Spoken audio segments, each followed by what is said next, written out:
boys and girls, children of all ages, ladies and gentle thems. Welcome back over to Fightful. It is Saturday. It's your girl, Cresta Star. We've got a special guest. Rick is out of the country. Iridian's out of the country. And I'm here with Justin.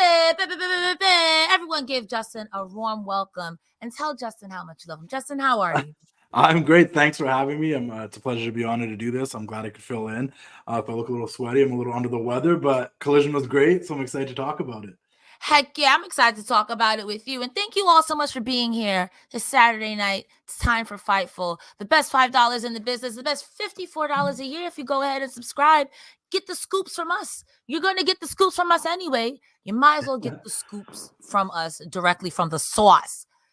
Speaking of the sauce, Collision tonight was a good show.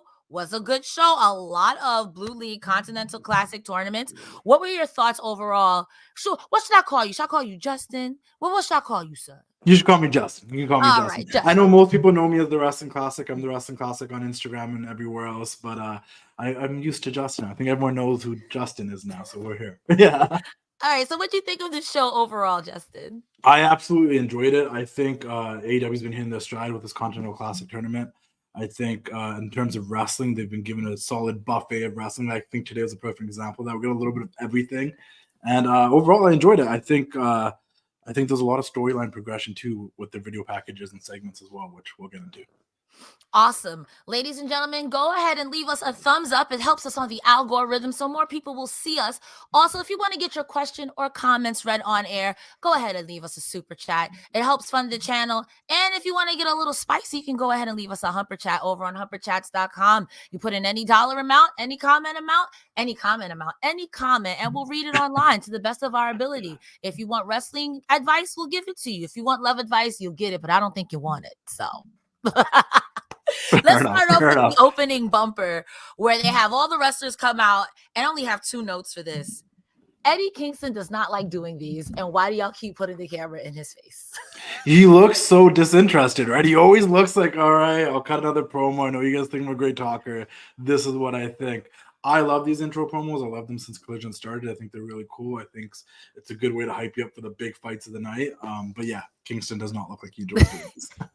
Kingston hates this. And also, shout outs to Orange Cassidy for being a confused man at the end. It's like, I don't even know what this is. Everybody else every week says something substantial. Eddie Kingston every week is like, stop putting this camera in my face. Orange Cassidy's like, I'm glad to be here. Thank you, Tony Khan. I think one of the best thing Orange Cassidy, I forget who he was feuding, but that point where he's like, I don't have a catchphrase. And I always remember that because it's like everybody usually ends their promos with a catchphrase. I will say this about the Continental Classic though. I don't know if people have been checking them out on social media, but the promos that these wrestlers that are involved in they put on Twitter and Instagram after the fact have been really good. Yes. And really passionate and really creative. And I think it's added a lot of more interest in me wanting to see these matches, seeing like Bryan Danielson cutting these promos where he's in Zen mode and then he gets all, saying these really evil, like violent things, but he's all Zen, and like the passion is coming from guys like Swerve and Daniel Garcia and Kingston. So definitely check those out. Yes, absolutely. And we're going to get our night started off right with our first super chat from Carpe Noctum. I hope I said your name right. D is for Liz Dexia, and that's what I've got. First time popping in live. Fantastic episode tonight. And 2 women's matches, both substantial and building stories. What have they done with Tony? Well, he saw the show and me and Iridian threatening him. Just let me bring up this. Every week, me and Iridian be like, it's 9:20. You know what time it is. It's a women's match. Now we got 2 women's matches tonight. I am notoriously soft. So the second women's match, this is me watching it. Like, oh, you lucky I gotta come and talk about this later. But the matches were good. Tonight. And just like the overall stories for both matches were great. And like you even had more women with Tony and Mariah on there. And I think Collision this week showcased women a lot better than we usually see on AEW personally. Yeah. Absolutely. So our first match of the night is the Blue League Continental Classic Tournament match between Claudio Castagnoli and Andrade El Idolo.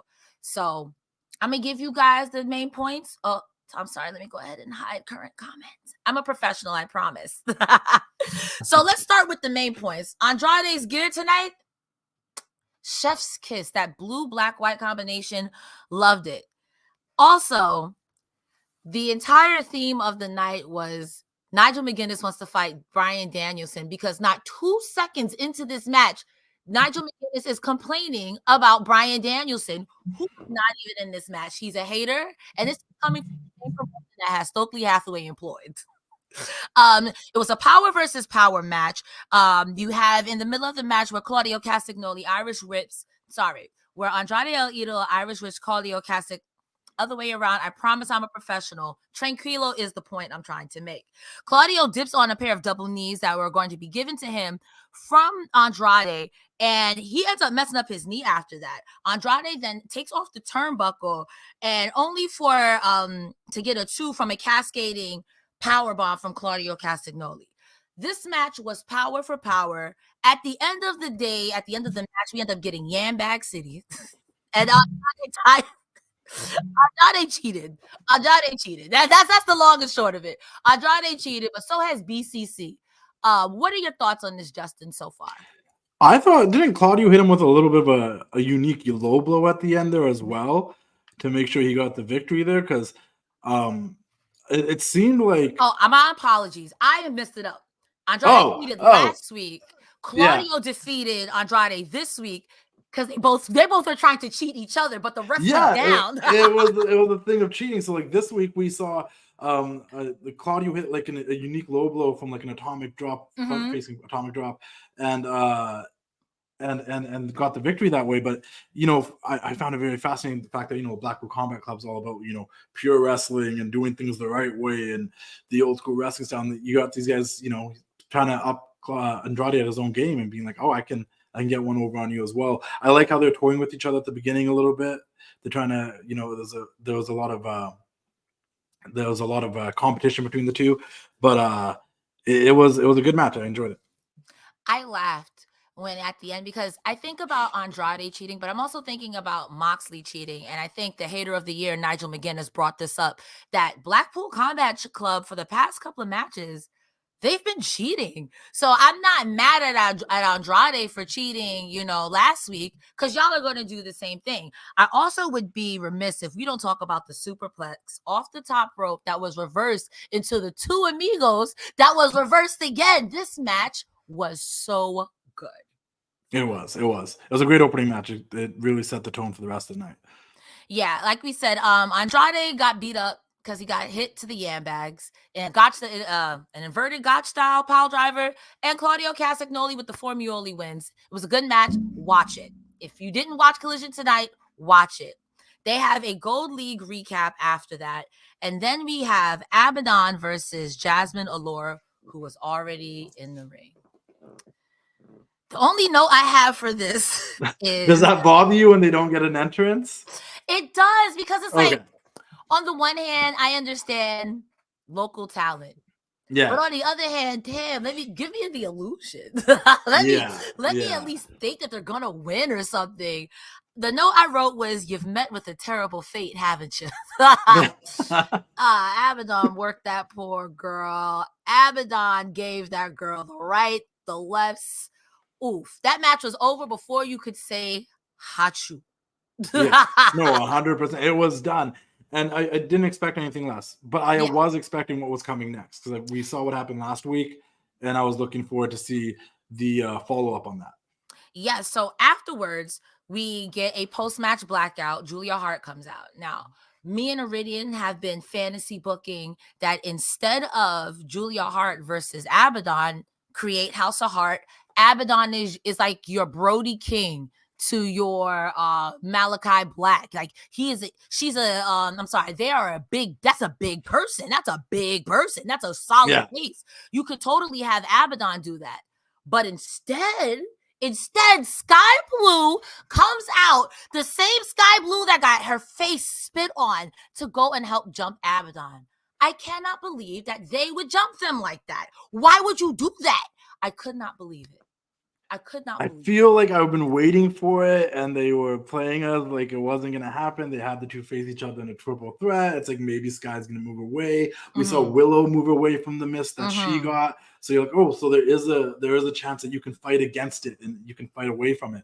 But we saw Sky continue to get darker. We saw Sky stomp on her hat at the last pay-per-view. So I was waiting for it. I didn't think it was gonna happen tonight. I thought, like many people maybe thought, this was going to lead to, just Julia versus Abadon, and maybe it'll be like a short rivalry that'll go for a couple of weeks. But now you introduce that Sky Blue's finally aligning herself with Julia, and I do like the idea that you guys have with Abadon being with them, even still. Like that could still happen, and there could be the three of them, and that could still be really cool. I can see that. But I'll let you elaborate about what else happened because it got even escalated more. So now we've got Julia Hart and Sky Blue jumping poor Abadon. And Thunder Rosa says, I've had it. She runs off of commentary into the ring to jump to Abadon's rescue. I am so excited. I love Thunder Rosa. Thunder Rosa and Serena Deeb are two women I have been come back. And then to have Abadon in that mix, I love this. I love this. I love this. I love this. I love that we're getting to see more of Abadon. More than happy to see Thunder Rosa every day, 7 days a week, 8 days a Sunday, see her wrestling and coming off the commentary. I loved this segment. I wish that the match got more time, but the match was just a prelude to what it needed to be. What were your thoughts on Thunder Rosa? No, 100%. And I agree exactly with what you said. I think the match was just a vehicle to get to this segment and to let us sink our teeth into what was about to happen. I did not expect Thunder Rosa to run in there.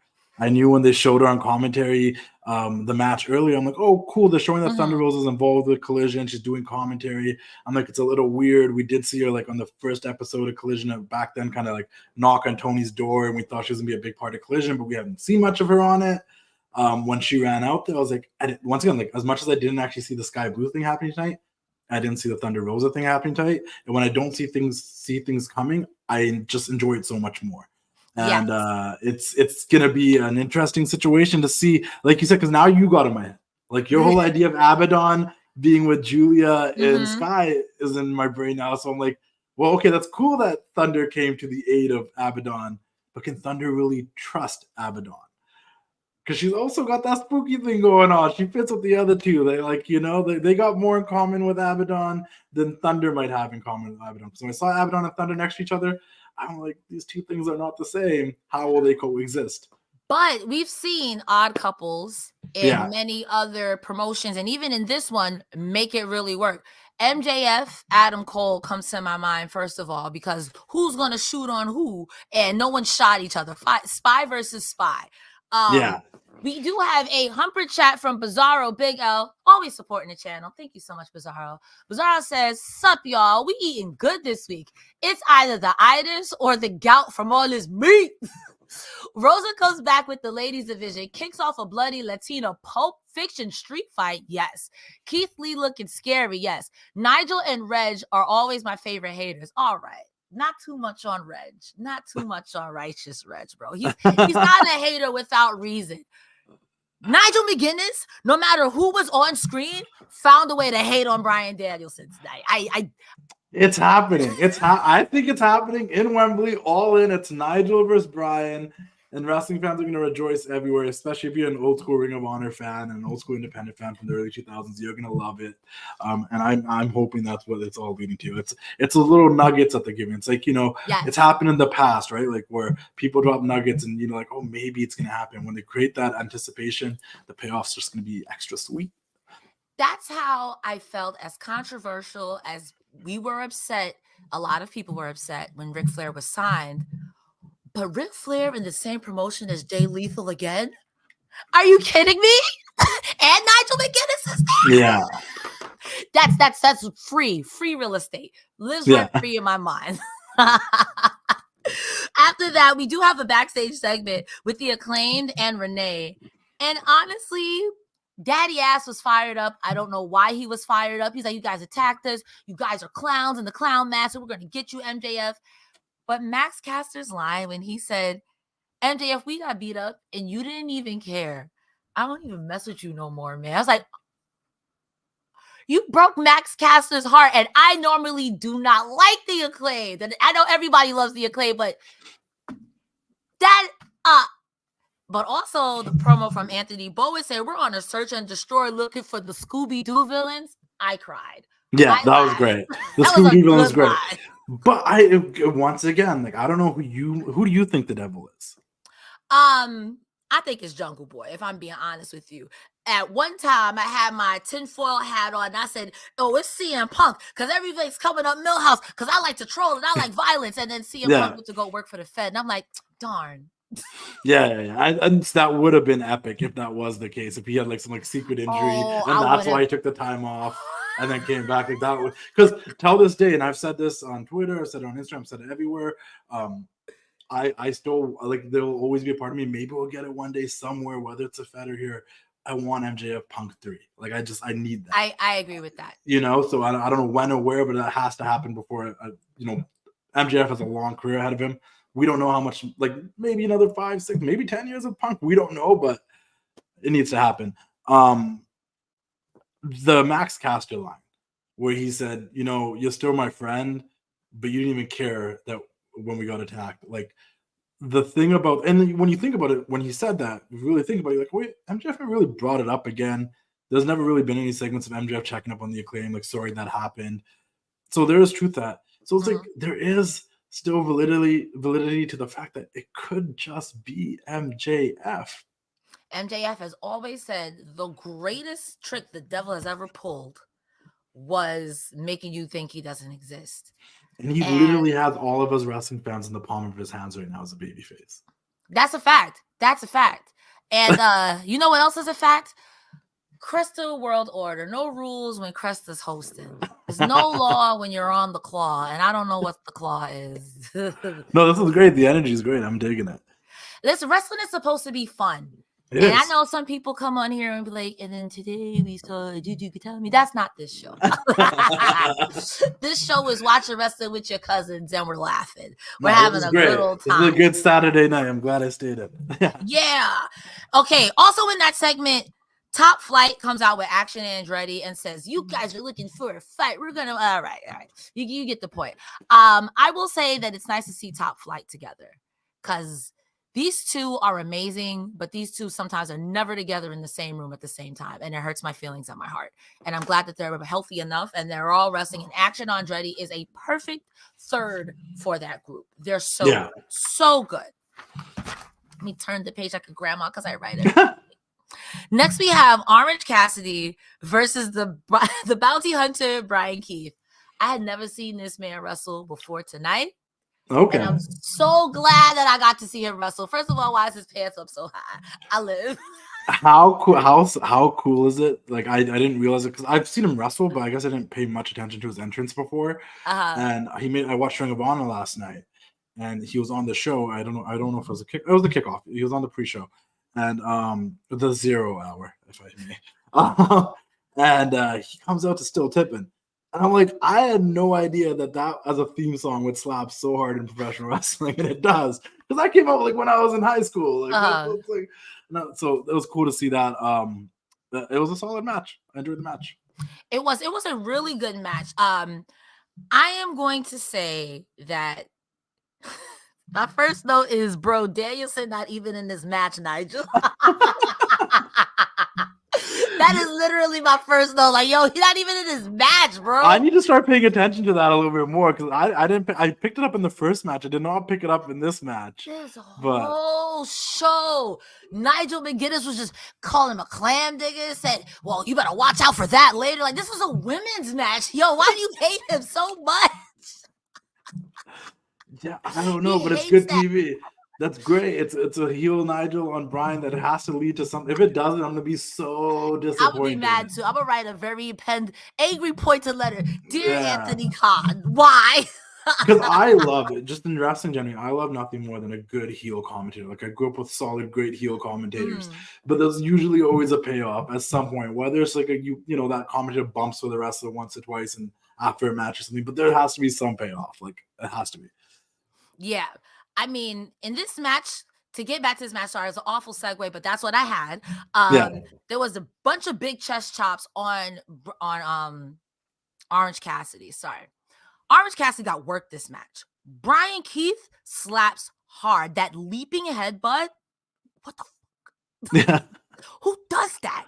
Who thinks that's some?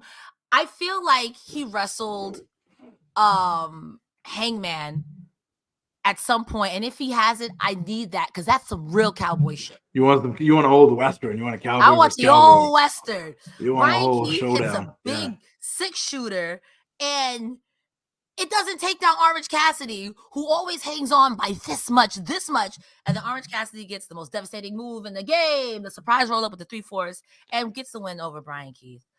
What did you think about the match before we get into the post-match? I think the match was great. I think the match it's what we've expected in these Orange Cassidy matches, where wherever he's facing gets a lot of great offense to the point where we think, oh man, they might actually take this one from Orange Cassidy.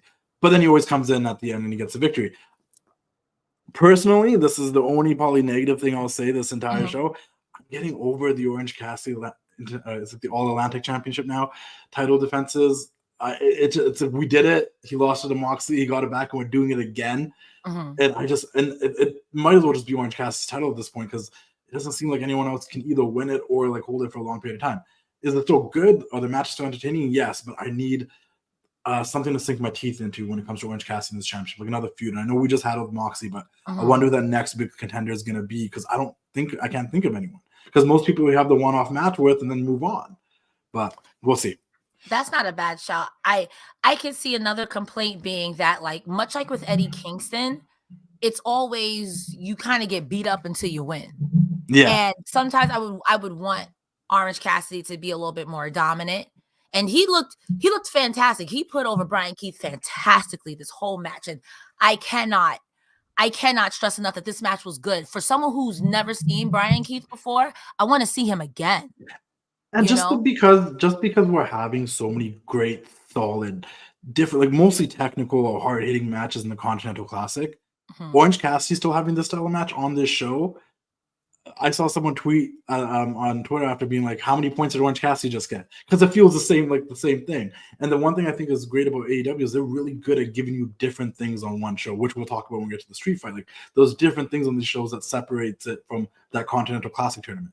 This didn't feel much different from that tournament. It felt kind of like the same thing. And then it becomes a lot of the same. Are you saying that this is a safe bet?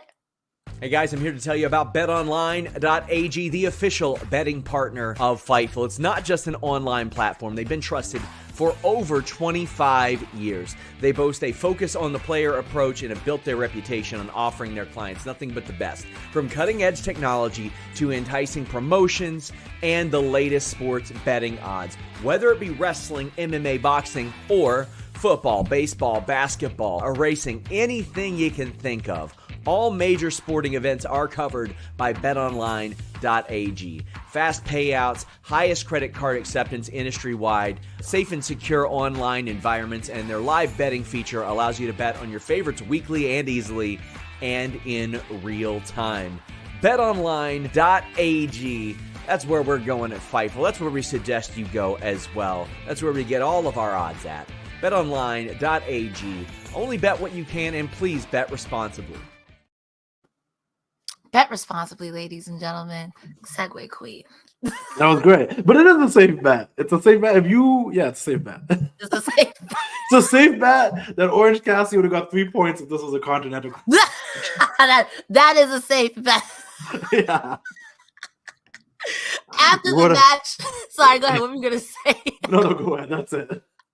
After the match, we do get Bryan Keith tipping his hat and Orange Cassidy tipping the glasses. So I did like that. That was a sign of respect. Cool, yeah. That was when he slapped his hand away. I was like, oh no, we're in Texas. So we need to get like a new bad guy on the AEW squad here. But then he tipped his hat, and I was like, oh, that's cool. That's a cool thing. Sometimes you have to find love on a hopeless hat. Yeah. After this, we get a Miro promo where he got a promo on his wife? Because that's what I got from this. That he's like, listen, maybe it's not me. Maybe it's you making it me. And I'm tired of being a nice guy. I don't want to not attack Andrade because he's your client. I want to attack Andrade because he's an asshole. You know, hate that guy. Cheap plug, but like I write articles for a website, and you guys can find all that in my link in my bio. Please promote yourself. Promote yourself. Yeah, it's on 1:37 p.m. You guys, I write articles, wrestling articles, and I write a lot of lists. But like, if I ever had to write an article about like most toxic relationships in professional wrestling, Miro and CJ Perry is gonna be way up there. Because literally, Miro's only issue in this company right now is my wife is here, and everything she does annoys me. But I mean, to be fair, CJ's whole thing is like, I'm here, and if you don't want to manage you, I'm gonna do everything I can to annoy you. Like, I don't even think that she's annoying him, because she said I would have stayed at home. Because like last week she was like, you denounced me in front of all these people and said, I don't even want my hot and flexible wife. So what am I supposed to do? Stay at home and play pool by myself? So I went out and got a job. It just so happens to be at the place that you work. And the way he's trying to deflect from it, like, oh, it's not even that Andrade's manager is my wife. It's just because Andrade is an asshole. Like, we don't believe you. Like, yeah, you jealous. You jealous. You don't want to admit that you're jealous and that your wife's managing this person, but she can't manage you because you're on your own path. But she's also not allowed to manage anybody else. And it doesn't bother me, but anybody she manages, I'm gonna beat up. Cut the cat. Yeah, 100%. 100%. And he says it in like the most crazy, like good backstage production promo where you're like, this is a serious promo, but realistically, you strip everything away. This is just an insecure man about his wife being around in the locker room. I mean, all she wanted to do was help, and you told her to stay home, and then you pretty much said, F my wife on national television. Yeah, and now that she decided to stay, you're like, it's crazy because, like, you know, there's so many things he could be doing. He could have been a part of this Continental Classic. He could try to going after MJF, or he could probably dethrone Orange Cassidy. But instead, my wife is here. My wife. Don't even let my wife. Don't look at my wife. Those Indians that say like, yo, happy life, happy wife, or whatever. Like, Miro needs a little help in that second. Not happy Miro. He is not a hero. That was terrible. Yeah. I forced that. Not happy Miro. He's not a hero. Go ahead. And then you got Andrade, who like probably doesn't even care. He's just like, Andrade's like a troll. He's just like human troll. Like, oh, this guy's wife wants to. Okay, sure, okay. You're gonna help me travel and book all my stuff. Okay, and there's Miro fuming. Like, you can see the smoke coming out of his ears, like standing in the background. I can like see the comic right now. Like, the menacing sides over his head, like JoJo's. He's so mad. Yeah. We do have a bumper chat for Bizarro Big L saying, again, Bizarro, we appreciate you. Say tonight was an intense show. They're building off of Dynamite and Final Battle really well. Bryan Keith hit so hard. I agree. And the Von Erich showed out. Somebody is going to snatch them up real quick. Give us Cowboy group we want. The Posse. I thought it said Postle, but that's an exclamation point. The Posse, Hangman and Bryan Keith. I would not hate that. And that could be like some like real hot girl shit, real cowboy shit. You have Hangman, you have Bryan Keith, you have the Von Erichs that come out on horses. I don't know anything about the Four Horsemen. What up, the Four Horsemen? But like that's a different promo. Or the Four Horse Riders or something. I don't know. Yeah. It would literally have to be them. And what's his name? Jay Lethal would have to come out and cut a promo on them.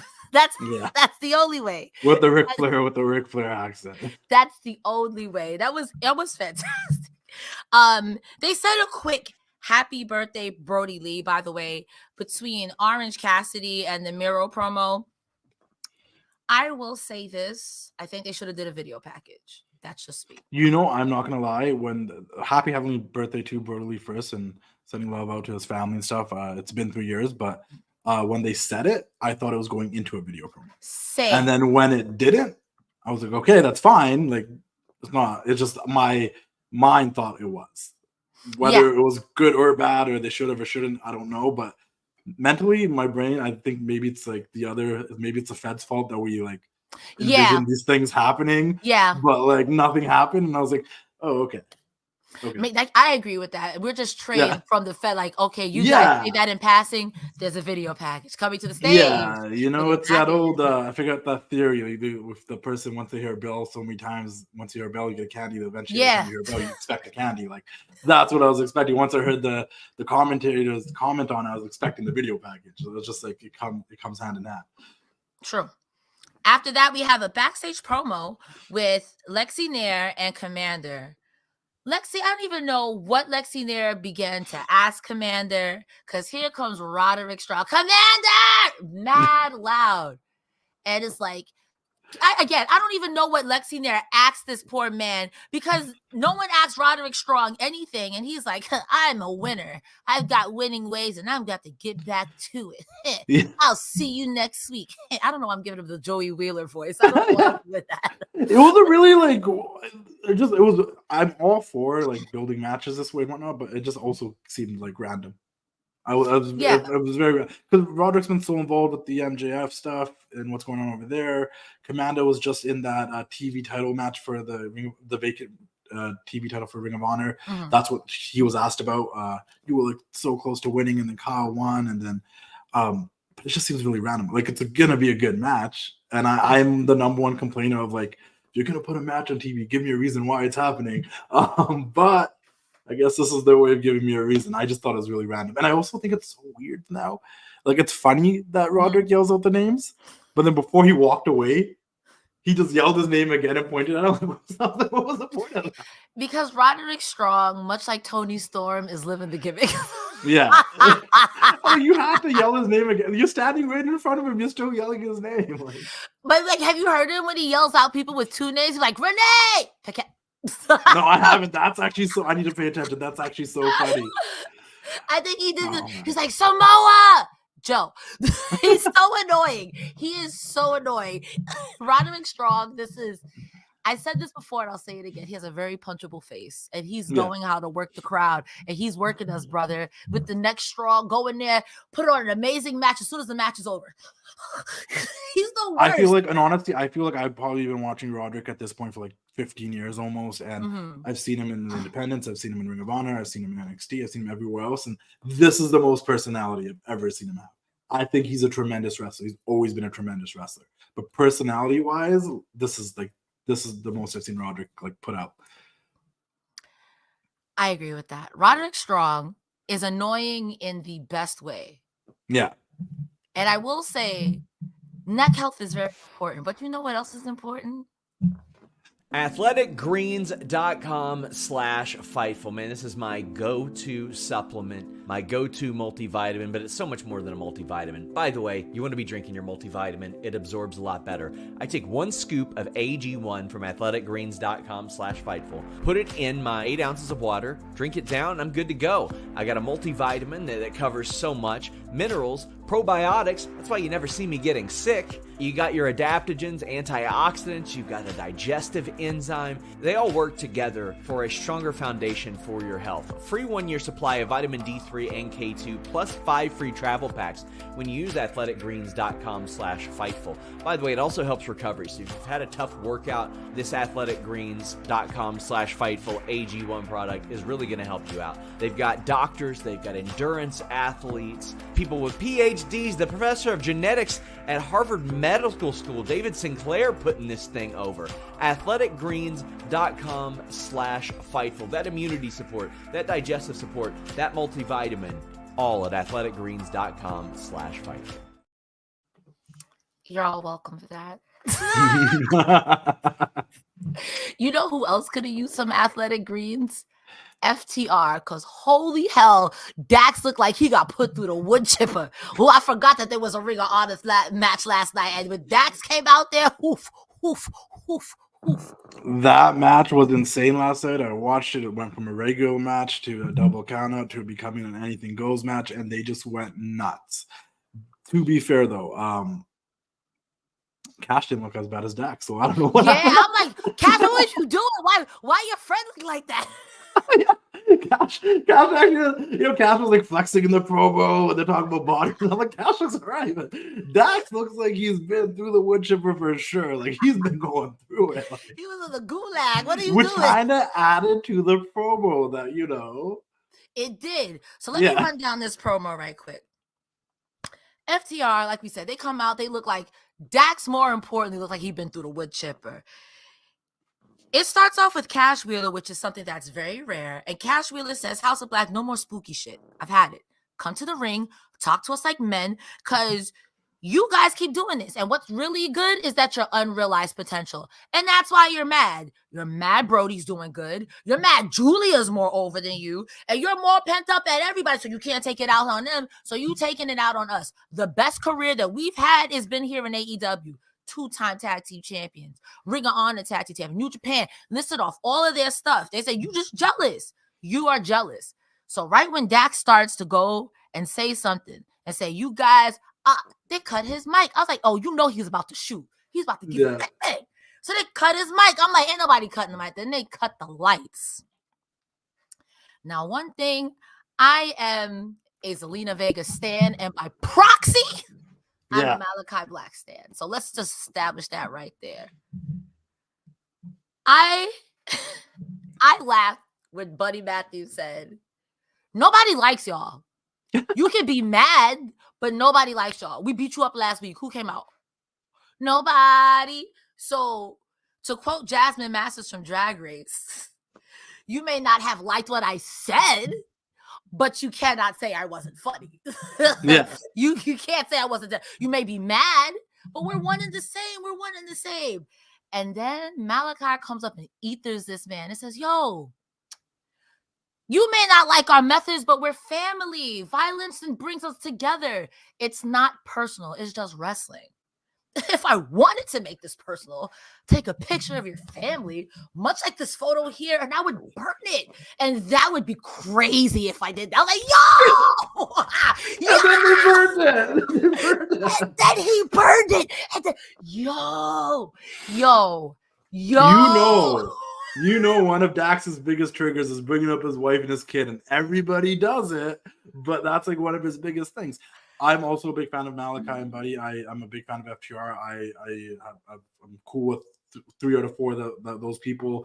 And the way they even try to like drive a wedge between FTR, being like, well, Dax, you have a wife and a kid, and you have all this, but Cash, what do you have? Like, who do you have? Like, that was a crazy line. Like, who are you? And then it was kind of like they're trying to be like, Cash, like, we're your family. Like, Dax might have his family. We can be your family. So basically what's going on here is you're seeing House of Black trying to recruit FTR to kind of like join House of Black, which is like weird because, FTR wants to fight them because they love to fight. They love to wrestle. And you know that Dax is probably going to get into his inner Arn Anderson and talk about how he's going to take them to the morgue. But instead, his mic got cut and you had the House of Black there, and the obvious irony of, I don't want to make this personal, but if I lit this picture of your family on fire, who would you have left? Like, that is a threat. Like, now it's one thing talking about Dax's wife and daughter, like everybody, Max does, everybody that feuds and talks about them. It's another to give a visual of like, family fire. Like, what? That is Nigel McGuinness levels of hate. That was such a good. That's like saying I wouldn't ever talk about your mother, and then proceeds to talk about your mother for the next 10 minutes. Like, the next step that would be crazy. Like, I would never talk about your family, and then goes into a widescreen, and you're sitting at the table with the wife and the daughter. Like when Swerve broke into Heyman's house and cut a promo on a baby. On a baby. On a baby that was somehow home alone. We don't know why. Because the nanny must have fallen asleep on the couch. The baby had a 6-shooter under the. Yeah, no, that's a real cowboy shit. That baby take care. That baby will take care of himself. Don't worry. I mean, all Swerve did was cut a promo. He ain't touched that baby. I tell you what. It left him with the merch. That's a good $30 shirt right there. Merch. So who really coming?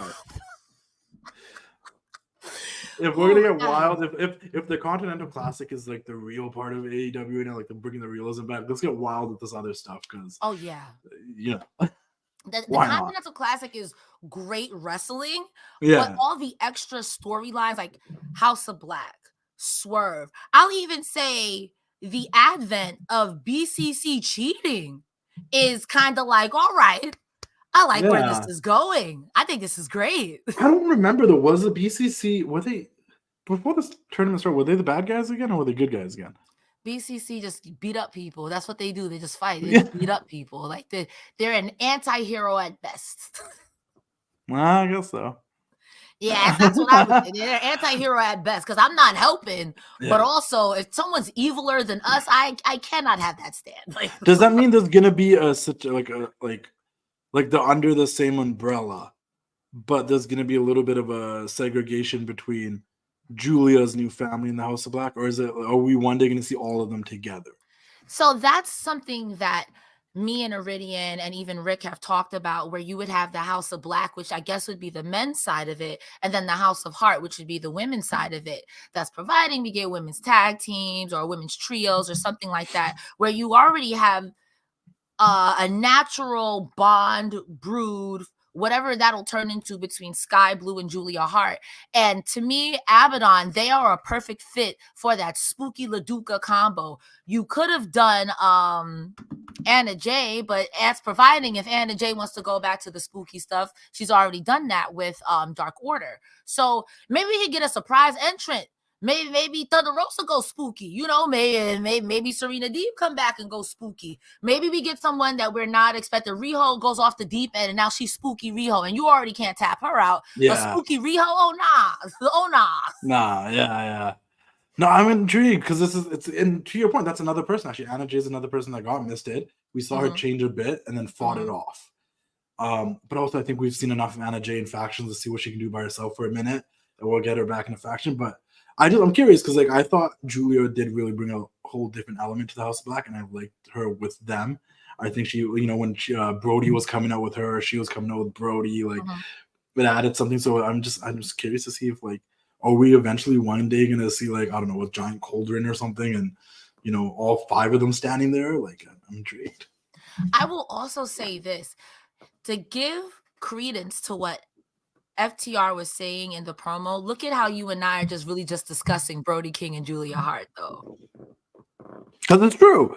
That's true. Like they have Brody's killing it in this Continental tournament. We'll talk about the main event when we get there, but it killed it.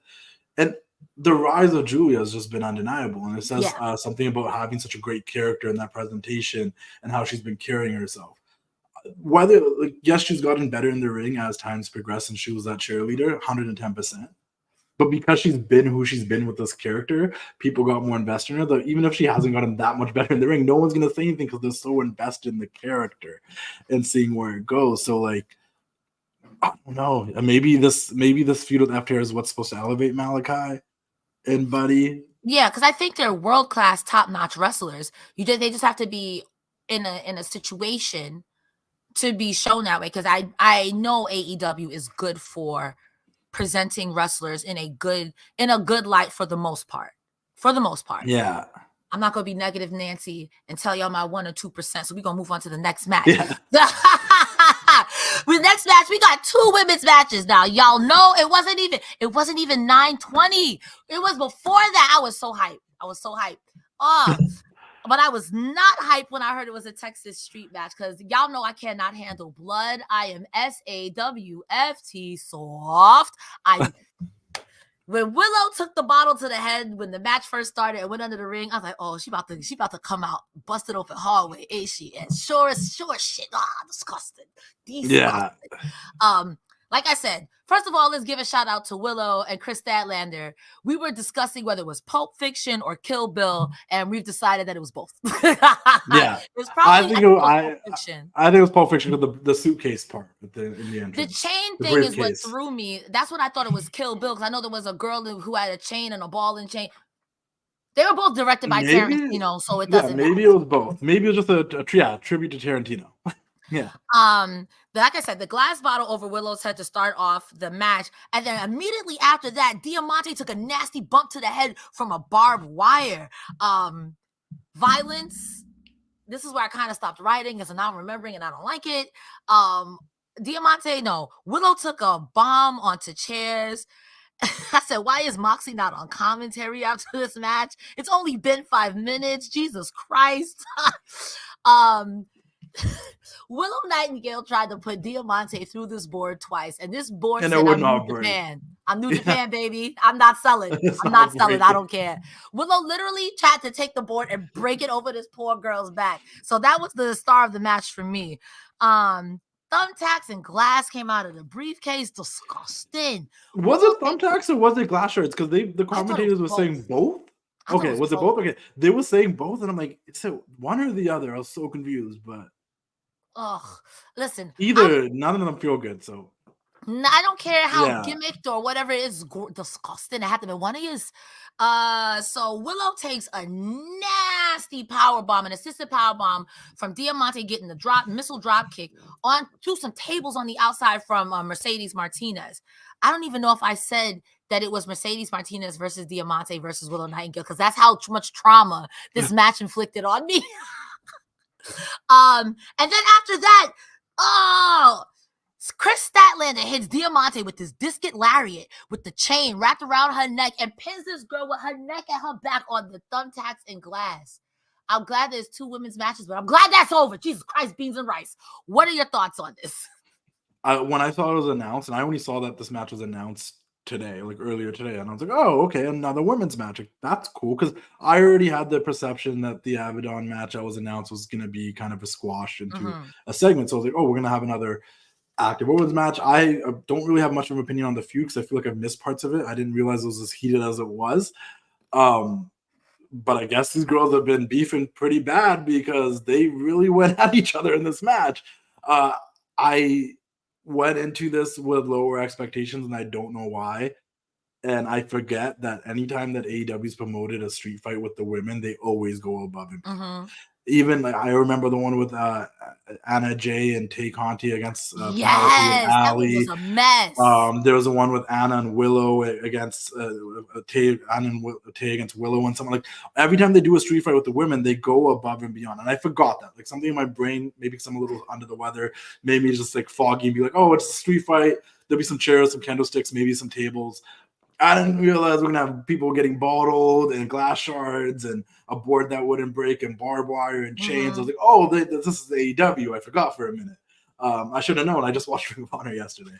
But it just, when I see the women go, like, this is the only company the only company that's on national television, and that is as popular as it is that you're gonna see this happening, because it's a lot and it's dangerous and it's.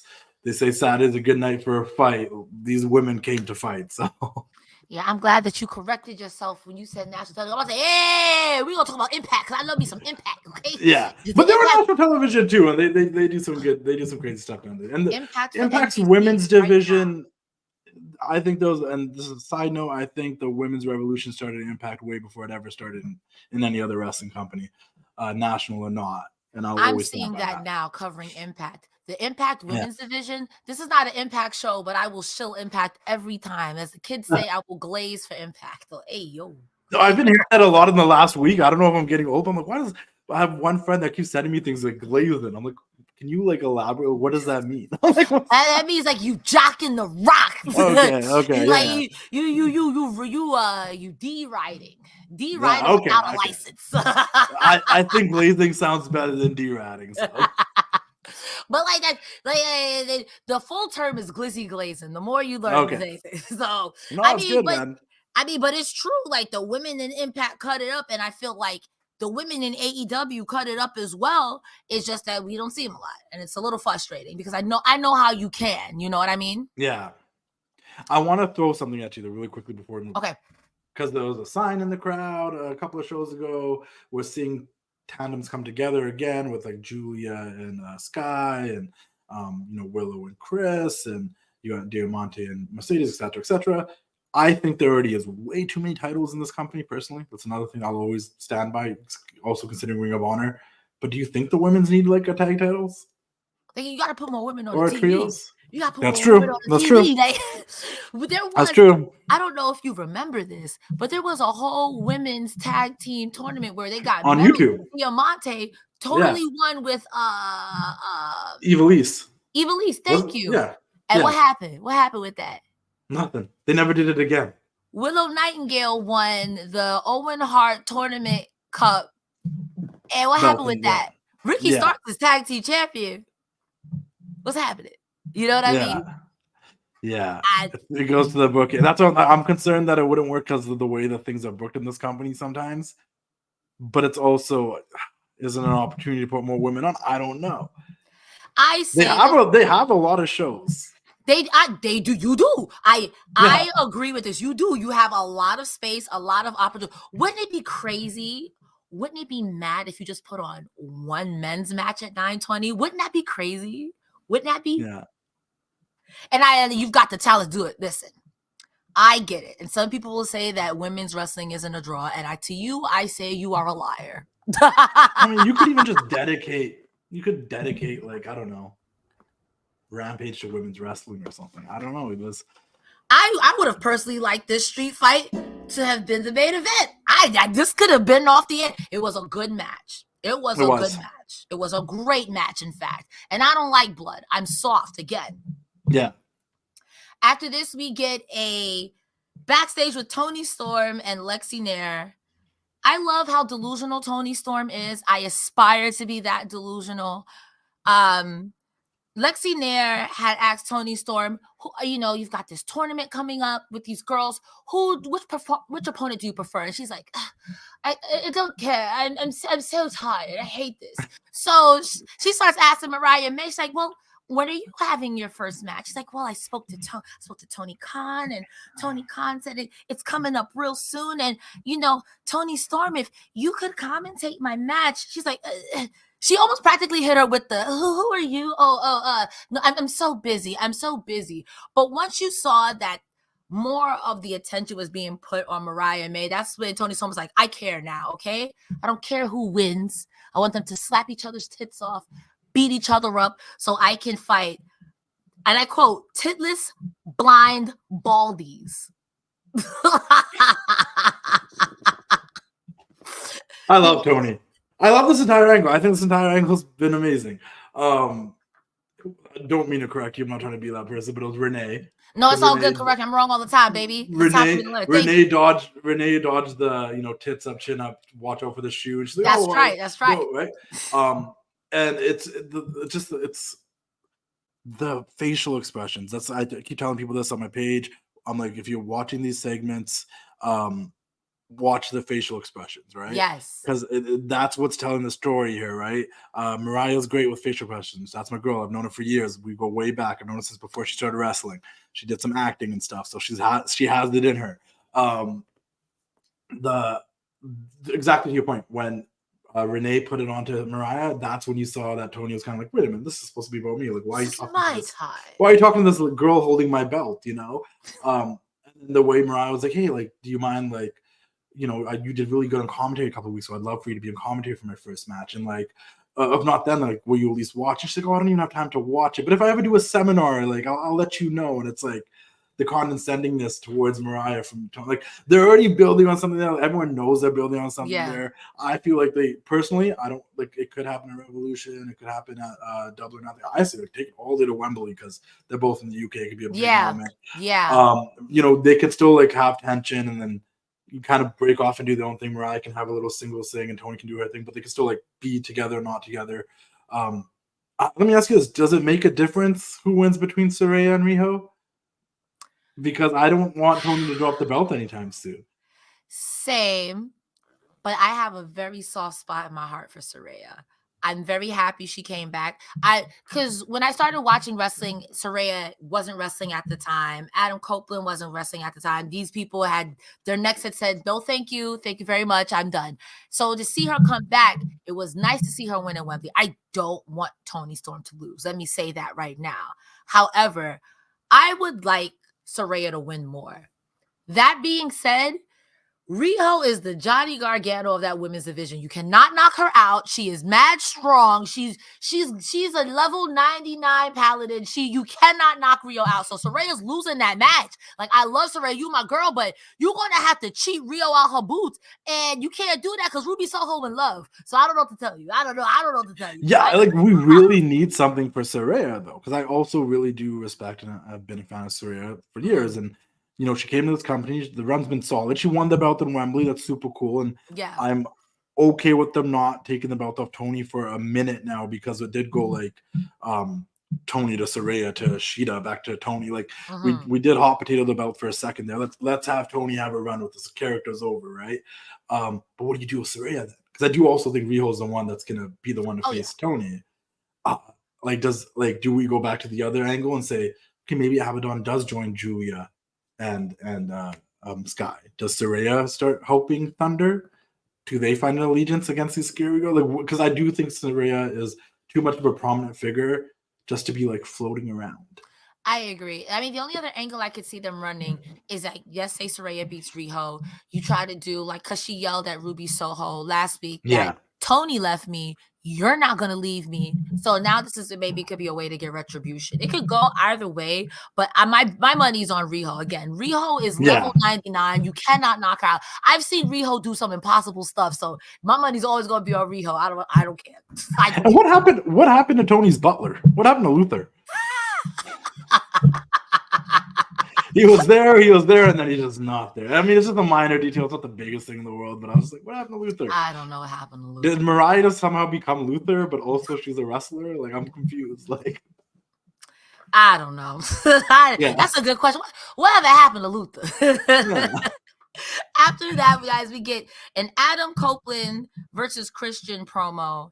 And it was fine. Just Adam Copeland saying, hey, Christian, I'm going to beat this new jerk out of you. It's the turtleneck. Do you have any thoughts on it? Okay, so at the end of the promo, Adam Copeland, gotta get better at that. I haven't done my podcast this entire year. I took time off, and I've not had to like say his name a lot in AEW terms. But Adam Copeland challenged Christian Cage. He's still Christian Cage to a match at World's End, but this time he wanted it to be no DQ because what happened at the end of the last match. My thoughts on it, I think it's going to happen. I just don't know if involving Nick Wayne's mom was like, I never had the chance to speak with this. I don't know if that was the best decision. I feel like it took away so much from their personal rivalry between these two old friends, and now Nick Wayne's mom's in the middle of it. I disagree, because I think, to me, Christian Cage got everyone in that Wayne family calling him daddy, and that's a menace. That he's a menace to society. He is a menace to society for that. No, and I think it's great, but I just like, if it's no DQ, are we just gonna get a whole bunch of shenanigans? Are we gonna have Nick? Oh, this is gonna be a Jeff Jarrett match. Yeah, you know what I mean? Like, is that what we're getting? Because I do think that Adam Copeland and Christian Cage are really good, or have a really good chance. Like, imagine we had Adam Copeland and Christian Cage, and I'm sure we'll probably get this down the line in a ladder match. Yeah, you know what I mean? Like, that's something they're both really good at. They can tell a good story there, but I feel like it's just we're gonna have. I love the patriarchy, but I feel like we're just gonna have a lot of shenanigans. At this point, I need to have Edge and Christian versus the Hardy Boys versus the Dudley Boys. One time for the one time. One time for the one time. I know AEW can make it happen. I need it one time. Oh, Luther has the case of gout. Sorry, that's what I saw. Get well soon, Luther. I did not know that. Get well. That's yeah. I just thought he disappeared. I was like, did his white suit get stained or something? But he needs to go home and relax. Rest up. Yeah. Our next match of the night, and ladies and gentlemen, make sure you're getting in your super chats and your humper chats. We are coming upon the home stretch. We got Bryan Cage versus local talent. I didn't even hear this man's name. I wrote, he took a tumble. The crowd started chanting, let's go, Jobber, let's go. Not nice, Texas. Did they actually chant Jobber? Yeah. Yikes. Yeah, Texas was not being nice. And then Bryan Cage made it worse by curling a grown man like this. I'd be upset. The match is over. Any thoughts? It was just I looked away for a minute. I think I went to go do something. I sat back down and Brian Cage was on my TV, and I was like, this was not advertised. Which for me, I'm okay with that. But with AEW, I'm so used to everything being like advertised before. Like I know exactly what the card is gonna be. So I was like, oh cool. But then I saw it was an enhancement talent match. I heard the guy's name briefly when he tumbled because they said it, but I forget it now. It was good. It was good for what it was. It was good to put a spotlight on the Mogul Embassy. I think it was the promo after the match that really mattered. Mm-hmm. So after the match, they cut to commercial. We come back from commercial. We're backstage with the Mogul Embassies, with the Mogul Embassy, and Prince Nana is a gem. Yeah. He's just, I forgot what the question even was, but he was like, "We're winning. We're in the money. Hey, we're in the money." And I'm dying laughing because I'm like, "Yo, you're an idiot." So it looks like the conversation's over and they begin to walk off. And there comes who? Keith Lee. Keith Lee pulls up and it says, Keith Lee appears to tell him that his time is running out. And by him, we mean Swerve. And by Swerve, I mean it's about time we get this one-on-one, not no tag team, it's about time. And I cannot wait. But also, Swerve Strickland going to teach you out your boots, so you better come with an army. Has to happen at World's End. And it's perfect that this... I feel like the name of this pay-per-view is going to be so fitting after this pay-per-view happens, because I feel like a lot of long-term stories and things are going to come to an end. And the Swerve and Keith Lee thing needs to come to an end. Not that it's bad by any means, but they've detracted. They detracted from it way too many times. We've taken so many detours from it. We had Keith Lee go through a whole like transformation from it and come back like with different hair color and a cape, and then he came back. Like so much has happened that it's like, okay, let's do this. Swerve, Keith Lee. Swerve is on top of the world right now. He's killing it. He's one of the, I think everybody looks at Swerve right now as his future AEW World Champion. It's written all over. Yep. Keith Lee doesn't have that feeling right now. Keith Lee's been missing something.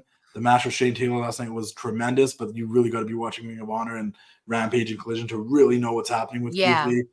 And I think it's time for this to happen. And I think this is time maybe that Swerve, and I hate to say it this way, but I'm saying this in the most like respectful way possible, Swerve can help elevate Keith Lee's stock again in AEW with this feud.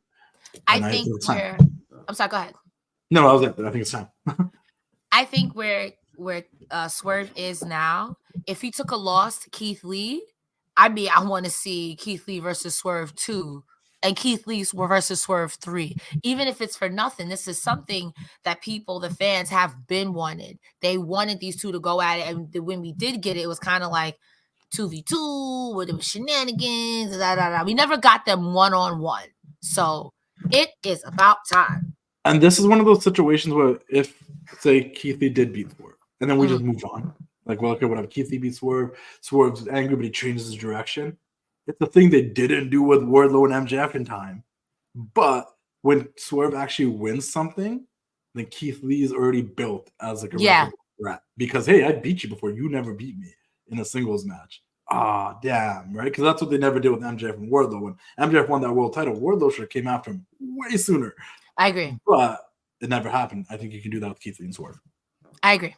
No, you're absolutely right. I think there is something there where everybody in this situation comes out on top.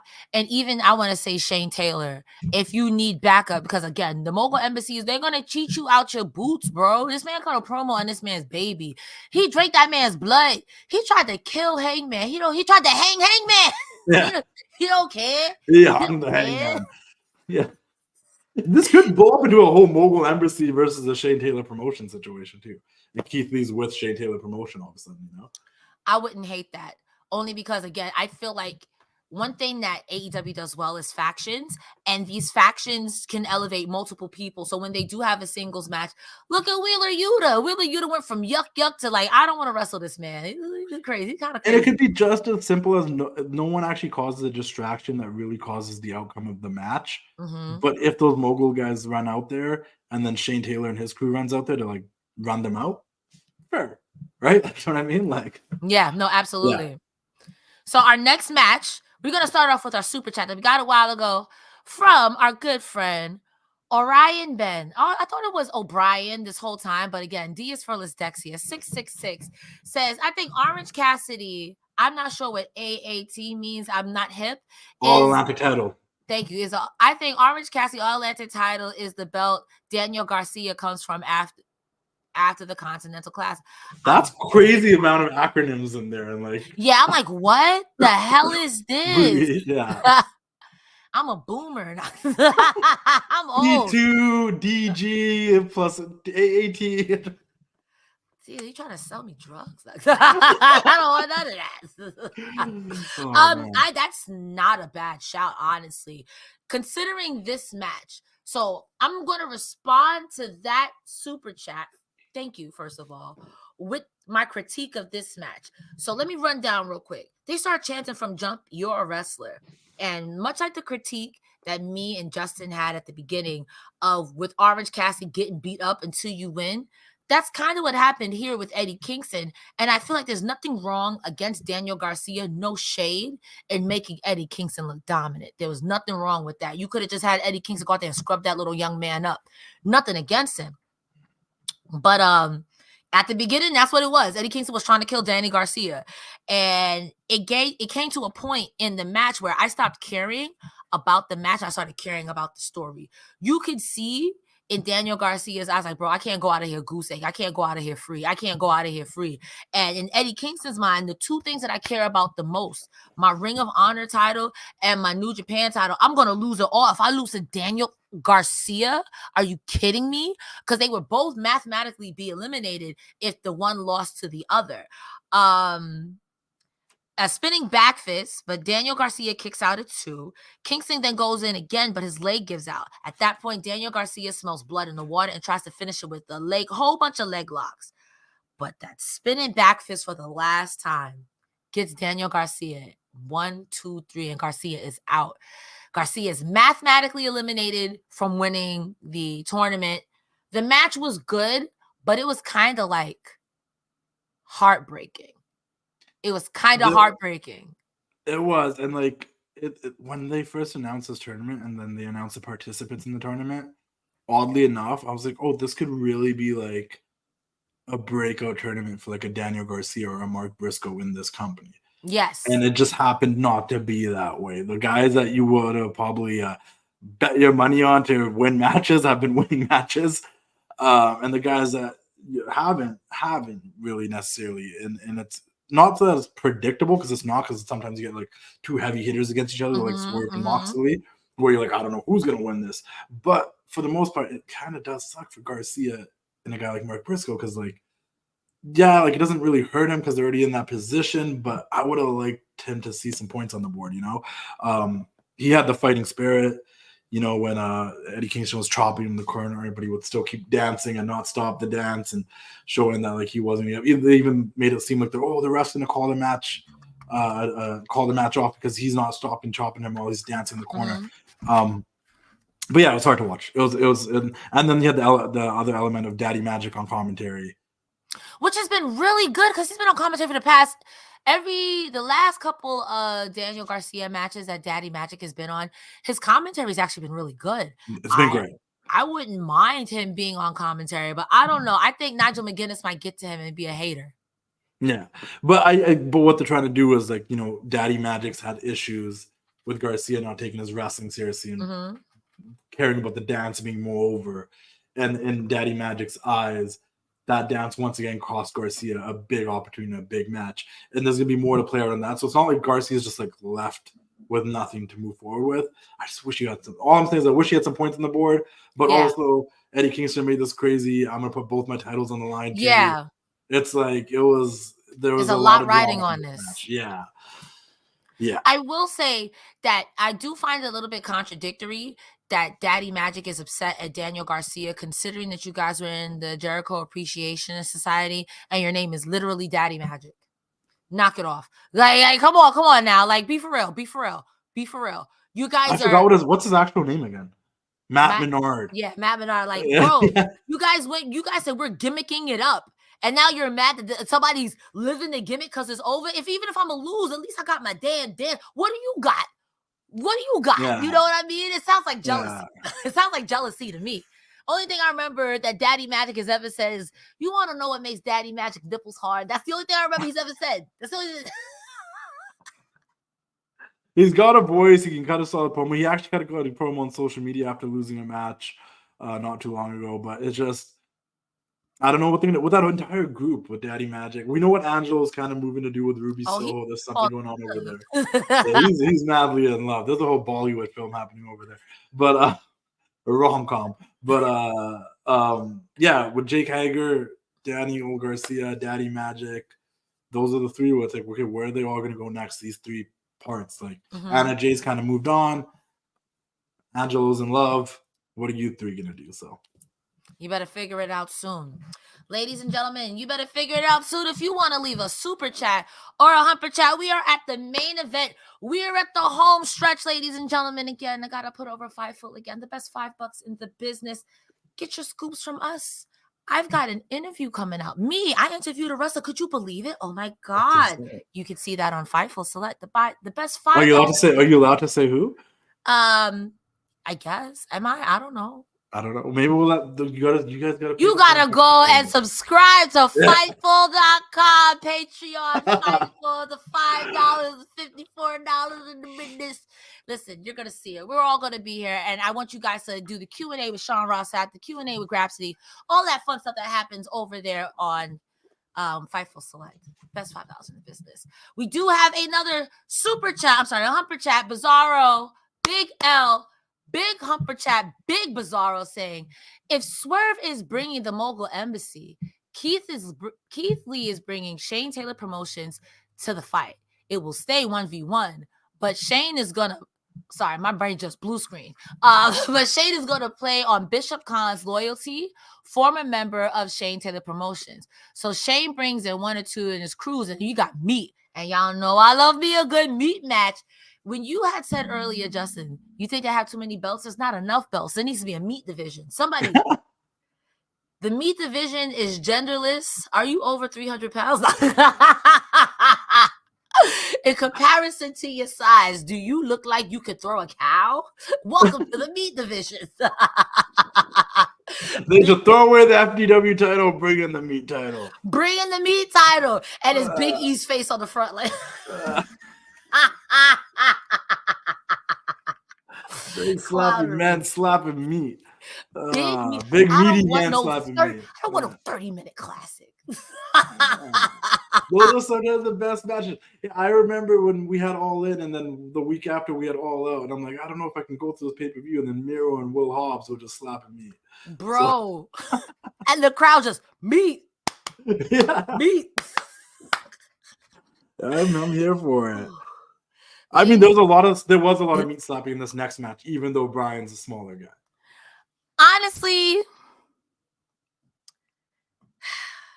ladies and gentlemen, we are at the main event. I'm going to keep my negative Nancy opinions to myself until the very end. I want to know the negative Nancy opinion. Oh, it's going to come out. It's going to come out. It's going to come out. Because I gave my one negative thing about the Orange Cassidy thing. I want to know. I gotta get through this. I have to be professional wrestler, professional first. Okay. So, the match that Nigel McGuinness has been looking forward to the whole night finally comes. We got Bryan Danielson versus Brody King. I forgot what Nigel said in the beginning, but my first note literally is Nigel is a professional hater. And this is, again, coming from the same company that employs Stokely Hathaway, who said during the summer that Ring of Honor deserves a champion that doesn't smell like Newports and Burger King in regards to Eddie Kingston. That's some hateration. And Nigel McGuinness, you're a clam digger, your wife beats you, you got one eye, you're no good, you don't want to. Nigel McGuinness is a hater. So at the beginning of this match, Brody King was beating the ever-living crap out of Danielson. So much so that his eye patch got ripped off.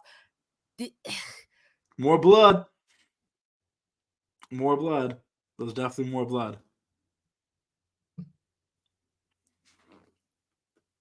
I don't know what happened, guys, but we are here. Follow me at the Wrestling Classic. I'm so sorry. Yeah, follow me at the Wrestling Classic. Watch my interviews, write articles. I have a podcast. Just look up the TWC show wherever you listen to podcasts. You find all my stuff. I've interviewed Stone Cold Steve Austin, Bret Hart, Trish Stratus, Nick Wayne, Ricky Starks, FDR, Malachi Black. You name them, I've interviewed them. Check it out. Yeah, I got OG interviews with MJF and Mariah May before they made it to the big time. We'll hear their stories. But we're back to the blood. So this is what I've also interviewed Bryan Danielson, but yeah. I have a very fancy mouse that has 1,000,000 buttons, and I hit one of the side buttons that said that was the back button. I don't know why you decided that's the back button, but that's what happened. My apologies. I'm new here. I don't usually go here, and you left me here by myself. Imagine getting left at Disney World. See you in And 6 hours. all these people watching for you because they know you and you're familiar. Like, you just left this guy here. And I've never seen wrestling a day in my life. I don't even know what professional wrestling is. Where am I? I'm so I was confused. like, I'm this guy you guys are seeing for the first time. I took my hat off and she disappeared. When the world needed her the most, she died. Ray Witch is about to blow up with her negativity. Fightful kicked her out. Sean Rossap got me, gal. Okay. Yeah.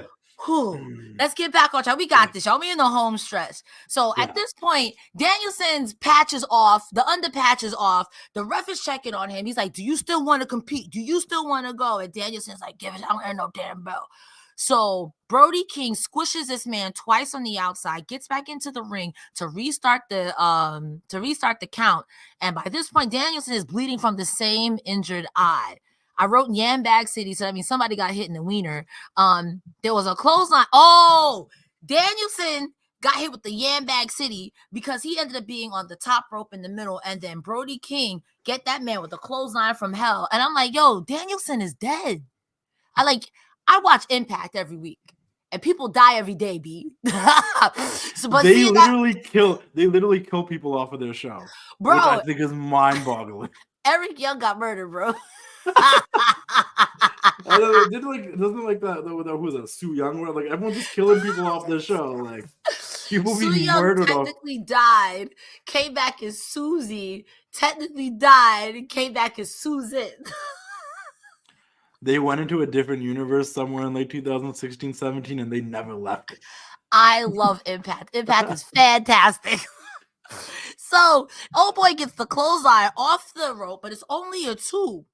So now Bryan Danielson is about to go into a mega overdrive. He starts hitting Brody King with the stomps, trying to get him to go out. He's like, no. Hitting him with the elbows, no. But somehow through the elbows, ref don't stop it. Brody King gets up, hits old boy with a Death Valley driver on Danielson, but it's only a 2. Danielson somehow recovers, hit this man with a psycho knee, and then Brody King kicks out at 1. It's like, I will not be put down. I will not die. This man has to take 3, 4, 5, 6, 7 million psycho knees before he gets the pin. Listen, I absolutely positively adore, admire, and love Tony Schiavone. He's the voice of my childhood, as cliche as it is. But Danielson hit that first psycho knee, and he's like, "That is one of Bryan." Or is it Psycho? Because I think it's Psycho, but you call it a psycho knee too. I don't know. Personally, I like your version better. I like the psycho knee. Because Bryan Danielson is a psycho. Yeah, I thought it was psycho knee, and I'm like, this man is M. Bison out here. But this is AEW. We're gonna call it Suicide Dive and Tope Suicida, and we're gonna use all the foreign names. So it's a psycho knee. But the best thing was Tony Schiavone. He's like, I know what he was trying to say. He's just older now, and sometimes he's like, that is one of Bryan Danielson's moves. And I'm like. I'm like, no way, Tony. And he's like, one of the ones that usually finishes it off. But like, when he was initially, he's like, that's one of Bryan Danielson's like moves. Like, no, he's trying his best, bro. Call him some slack. He's trying his best. But great match. I thought this was great. It did not make Brody King not look like a threat at all. It actually made Brody King. I don't know. Maybe it's happened in the past, and I just don't remember. But this is one of the first times I was like, "Oh, Brody King really looked like a dominant monster in this match. That was hard to take down." I will say my critique and my complaint is from the moment this tournament was announced, I'm like, "Oh, so this is Bryan Danielson's retirement tour." That's fine, But commentary, besides Nigel McGuinness being a hater, all night was putting over that every man, whether you are in the gold or the blue league, is beat up. Everybody's beat up. Everyone's hurt. You've been competing. I think in this situation, Danielson could have taken a loss. He could have absolutely taken. Brody can beat him up, and this man is wrestling with one eye. So you telling me that this man with one eye, who's always bleeding, who comes back from the brink of death so he John Cena in the video game, everything 99. You can't take this man down. You feel me? Like, I don't think it would have hurt Danielson, and I'm not a booker, so this is just me and my lizard brain. So forgive me, y'all, but I don't think it would have hurt Danielson. I think putting Brody King there would spice up the tournament. It's not like Danielson is gonna lose. You know what I mean? I just like, it goes back to what I said when we talked about the Garcia matches. I thought this tournament was gonna elevate and make a new stars. And I'm not saying it hasn't necessarily, but when your top guys in the tournament are Bryan and Moxley, it kind of throws me off, because it's like, we've done this before. I mean, when the second time Punk left and they had to crown a new champion, it ended up being Bryan and Moxley in the finals. Or like we sang this song before. When they did their first Owen Hart tournament, and I was thinking like, oh, this would be a good place to maybe let Darby and Ruby win. They let Adam and Britt win, and I'm like, neither Adam or Britt really needed it at that point of they're already over. Yeah. I feel like AEW is a really, like, when they do something for the first time and it's the first time they're doing it, they have a hard time really using it as a vehicle to elevate new stars, but just being like, look, the first time we did, the top guy won. And that's like, now this could have been like a breakout tournament because you do so many tournaments. Yeah. This could have been a breakout tournament for these younger guys and this new Triple Crown title championship. But I'm a huge Bryan Danielson fan. Like I said, I've interviewed him twice. You can watch one of them on my YouTube channel called The Wrestling Classic, cheap plug. But I've been a fan of his for years. He's such a cool guy. I've hung out with him a ton. Moxley's the man. I was from the moment I first saw the Shield, he was like 1 or 2 for me the entire time. I don't want to see either one of them win this. Yeah, I don't think they need it. Like, you could have really, with Eddie Kingston putting up his belts, I think you could have really done something special here for Eddie Kingston. Even for Eddie. Yes.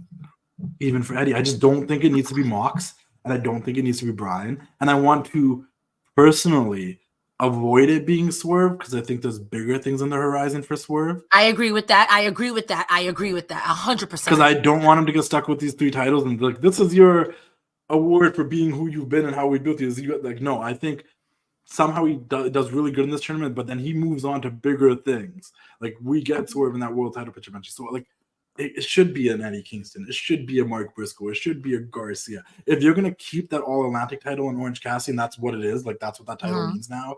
And Christian's a TNT championship, which that's good. The top-tier title, then make these titles on someone like, I don't know, that's younger that can prosper from it. And, I don't know. Or someone who's on the rise who could use a little push over the edge. That's why I always will say Eddie Kingston, because unlike Darby Allin and Orange Cassidy, who get beat up the whole match and then win, people automatically want to root for Eddie Kingston. If you made Eddie Kingston your first Triple Crown champion, I think the dark horse in this might be Andrade. I would love that for Andrade. There's so many names in this tournament, like you said, where it doesn't need to be Mox and Danielson at the end. Yeah, it could be Roosh, which I'm not like fully behind the Roosh movement. I think he's great. I haven't been fully invested, but Andrade is someone like that's a dark horse. Eddie Kingston could win this. We know Mark and Garcia are technically out. Jay Lethal's technically out. But like, look at the names I'm saying. Like, all these guys could have been elevated in this tournament, but it's a lot of Bryan and Mox. Yeah. We do have another super chat here from our good pal, Braden Senpai. Thank you so much. I think you have to catch the BOC for the belt. I saw a sign in the crowd that said that you should have to catch to take the belt off of Orange Cassidy. I don't hate that because it's new. It's different. I'm all about doing new things here in AEW land. I think Don Callis would be insufferable, TLDR. And I love Don Callis because he's already insufferable. But Do you know, you- I'm sorry. Go ahead. Go ahead. No. I was literally just gonna say, I don't know if they know what to do with Orange Cassidy if he doesn't have that belt.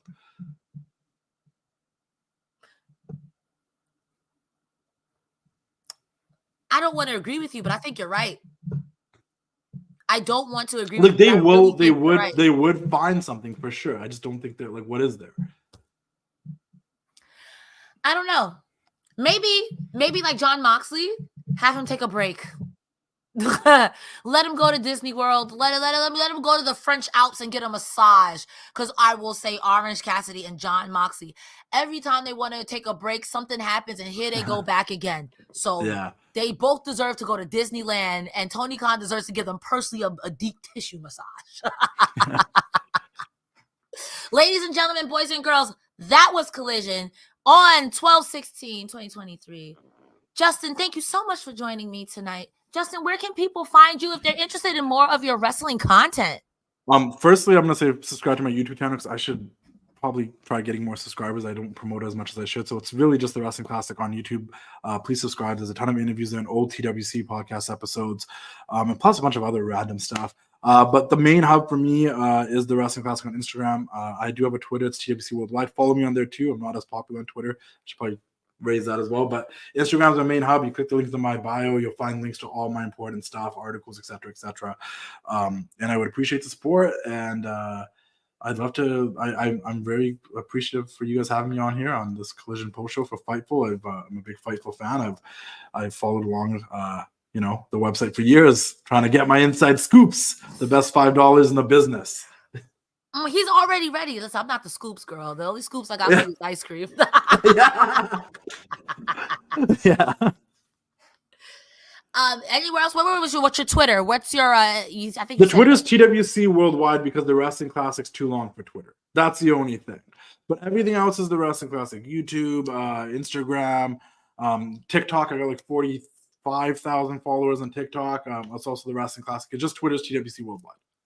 Fantastic. Ladies and gentlemen, I'm Cresta Star. You can find me everywhere on the internet at Cresta Star, except for X, Twitter, whatever the kids are calling it. Oh, yeah. It's Cresta the Star. Elon Muskrat got me, girl. But that's fine. I'm still here. I'm like a cockroach. You can't get rid of me. And much like wrestling, we love you guys. And we're here at the end. Don't forget to leave us a thumbs up if you're watching wherever or you're listening wherever. You guys have been fantastic. Justin, it's been fantastic with you. And guys, take care of yourself and each other. You could have been anywhere on the internet, even the hub, but you were here with us and we appreciate it. Have a good night, everybody. Thank you so much for watching. Bye-bye now.